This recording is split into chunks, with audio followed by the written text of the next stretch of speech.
Parallax mapping.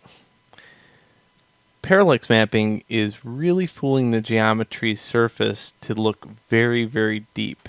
So surface detail is a normal map. Parallax mapping is the physical change in geometry based upon light.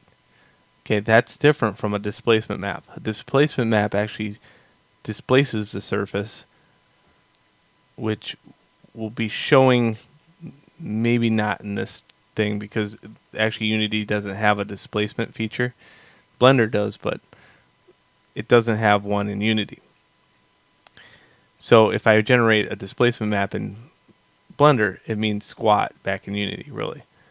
It looks different. So parallax mapping and displacement mapping is similar in the fact that it uses black and white values, but parallax mapping is fooling light, and the other one, displacement mapping, is actually displacing geometry.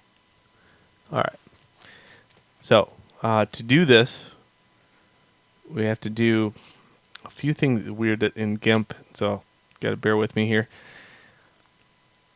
The first thing we need is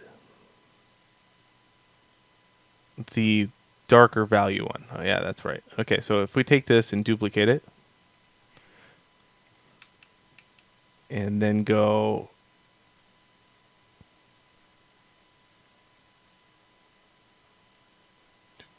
colors, that's what it is. Colors, hue, saturation, and knock down the saturation level.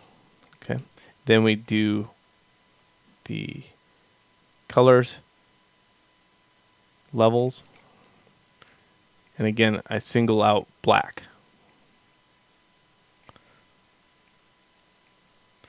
So you'll see that a parallax map and a spectral map has a lot in common. They look very similar. But a parallax map really is just the change of geometry that is being pushed down. So in this case I only want the grout and I don't want too many of these little lines in here. In some cases you have to almost hand paint it in. It's as good as I'm going to get with this. And if I wanted better, I can go in and physically help out some of these. So just keep note that sometimes you're going to have to do that. I'm not going to do it here because it's a very long process, but I'm just going to say these black lines need to be indicated as black, not the surface like this stuff. So we'll see what that looks like when we do the parallax mapping. Okay, well, there's that. And now I have to do another duplicate of this layer just in case I screw up. So put that down here. And then I go over here and generate a normal map with 3. So I have this. Then go to the top one and go select by color, and I can choose black.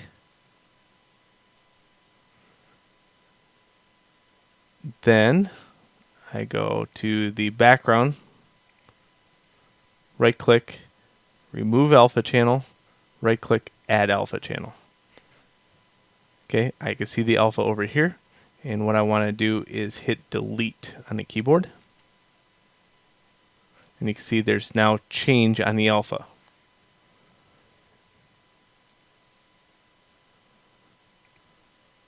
Based upon a transparency. So if I uncheck this one, now that alpha turns. The blue one has a lot of value on it too. What I want to do is just undo once. Sorry. Okay. Just to make sure that I have this in succinct order and nothing screws up, I'm just going to make a new layer. Put that down here. Turn this one off. Okay. Now, hit delete. Good. So, not much change. You didn't have to do that, I guess. None. It's just important to know that the blue channel is not being used. The alpha channel is being used, and you can see that change here. Physically, I can't see that. I can't double click on it or make it any bigger. So I'm just going to have to use a little tiny preview to know that that's there. Now, what this means is a normal map, its alpha hides parallax. Alright.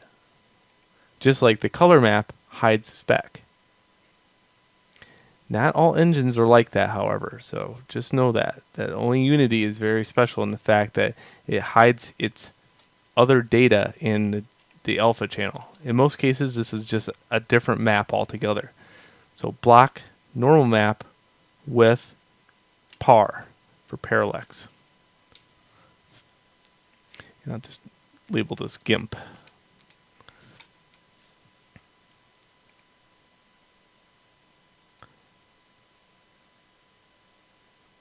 Okay, is this in the right place? Yes, it is. And I will export that. And save. Okay, let's go back to Unity and see what a Parallex map looks like. So here, I'm going to turn this back to something else. Now the names are getting a little long, so I can't see them.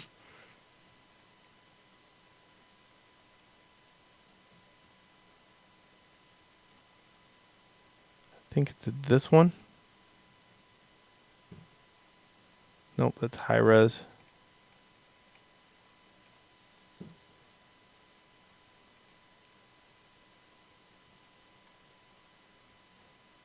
There it is. Block normal map par Gimp. Okay, good.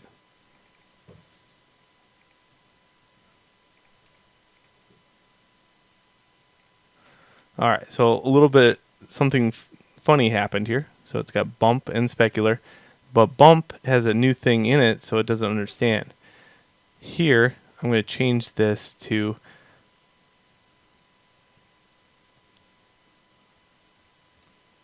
Parallex specular.